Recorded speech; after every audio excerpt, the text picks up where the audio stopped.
நீங்க ஒரு good heart and good intention இருக்க பர்சனா நீங்க லைஃப்ல தோத்துறீங்கன்னு மட்டும் நினைக்கவே நினைக்காதீங்க.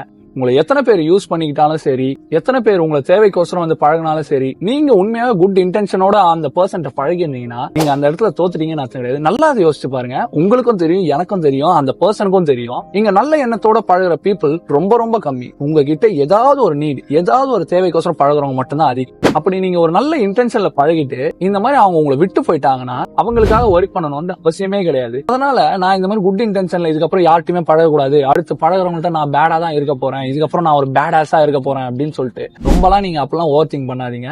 நீங்க எப்படி இருக்கீங்களோ அப்படியே இருங்க. நல்ல இன்டென்ஷன்ல பழகுங்க, கைண்டாவே இருங்க, தப்பே கிடையாது. அந்த ஒரு குறிப்பிட்ட பர்சனோ குறிப்பிட்ட பீப்புளோ உங்களை விட்டுட்டு போயிட்டாங்க, உங்களை வந்து யூஸ் பண்ணிக்கிட்டாங்கன்றதுனால நீங்க தோத்துட்டீங்கன்னு அர்த்தம் கிடையாது. நீங்க நிஜமாவே ஜெயிச்சிருக்கீங்க அந்த இடத்துல. சோ இதை மட்டும் மறக்காம மைண்ட்ல வச்சுக்கோங்க. Being kind and having a good heart is not a bad thing.